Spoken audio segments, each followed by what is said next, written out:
Assalamualaikum warahmatullahi wabarakatuh. Perkenalkan, nama saya Sasan Karimah dari semester 5B STAI YMS Soreang. Di sini saya akan menjawab pertanyaan UTS pada mata kuliah Komunikasi Pembelajaran. Langsung saja pada soal yang pertama. Terdapat beberapa model komunikasi yang dapat diaplikasikan dalam proses pembelajaran, yaitu model mekanistik, model interaksional, model psikologis, dan model pragmatis. Pertanyaannya, pilihlah satu kompetensi dasar pada mata pelajaran pendidikan agama Islam atau PAI pada jenjang tertentu. Kemudian buatlah skenario pembelajaran berdasarkan keempat model komunikasi tersebut. Nah, untuk jawabannya yaitu saya membawa dari kompetensi dasar akidah akhlak. Untuk model mekanistik yaitu guru memberi materi akidah akhlak tentang akhlak terpuji. Lalu untuk model interaksionalnya, siswa melihat dan meniru bagaimana akhlak gurunya. Untuk model psikologisnya, siswa membiasakan diri untuk selalu melakukan akhlak terpuji.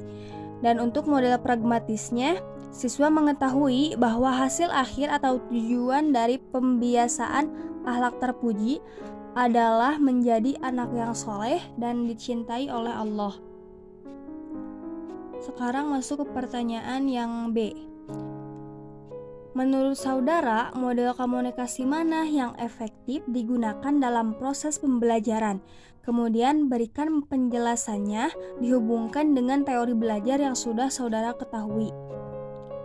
Jawabannya, menurut saya, model komunikasi yang paling efektif digunakan dalam proses pembelajaran adalah model psikologis, karena pada model ini menitik beratkan kepada tingkah laku atau perilaku sesuai dengan salah satu teori belajar, yakni teori behaviorisme. Teori ini menekankan pada terbentuknya perilaku yang tampak sebagai hasil belajar. Selanjutnya pertanyaan bagian C nomor 1. Media komunikasi yang bagaimana yang dapat digunakan sebagai saluran penyampaian pesan agar noise dalam proses pembelajaran dapat diminimalisir? Jawabannya, media komunikasi yang bukan hanya dilihat atau didengar saja, tetapi memerlukan media komunikasi yang bisa dilihat dan juga didengar. Dibuat khusus untuk materi yang akan dibahas saja. Suara video tidak usah pakai lagu-lagu, kecuali pembukaan dan penutup. Saat proses pembelajaran berlangsung, peserta didik dituntut untuk menuliskan materi yang penting dalam buku catatan masing-masing, supaya dapat dipelajari kembali. Pertanyaan nomor 1 sudah selesai. Sekarang kita masuk ke pertanyaan nomor 2. Bagian A. Terdapat beberapa bentuk komunikasi yang dapat diaplikasikan dalam pengembangan pendidikan atau pembelajaran, seperti komunikasi online, komunikasi kelompok kecil, komunikasi eksposisi, dan komunikasi persuasif. Pertanyaannya, jelaskan secara konseptual keempat bentuk komunikasi tersebut.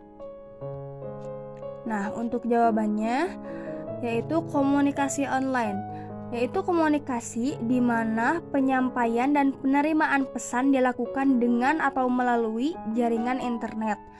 Untuk komunikasi kelompok kecil, yaitu komunikasi yang berlangsung secara tatap muka karena komunikator dan komunikan berada dalam situasi saling berhadapan dan saling melihat.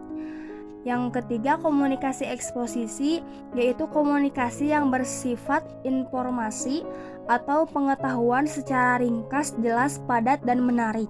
Dan yang terakhir, komunikasi persuasif, yaitu komunikasi yang menyampaikan pesan yang sifatnya membujuk orang lain atau audiens sasaran. Lanjut pertanyaan nomor 2 bagian B. Bagaimana implementasinya bentuk-bentuk komunikasi tersebut dalam suatu proses pembelajaran? Nah, untuk jawabannya, komunikasi online yang harus dilakukan untuk mempersiapkan komunikasi jaringan, yaitu terkoneksi dengan internet, mempunyai perangkat khusus yang mendukung untuk mengakses internet, dan mempunyai software untuk komunikasi. Untuk komunikasi kelompok kecil yaitu berkumpul perorangan yang relatif kecil, kira-kira terdiri dari 5-12 orang yang masing-masing dihubungkan oleh beberapa tujuan yang sama yang mempunyai derajat organisasi tersebut di antara mereka, seperti pada rapat, pertemuan, konferensi, dan lain-lain. Yang ketiga, komunikasi eksposisi, yaitu penyajian informasi dalam teks dengan pola definisi, pola klasifikasi, pola ilustrasi, pola proses, pola perbandingan, dan pola laporan.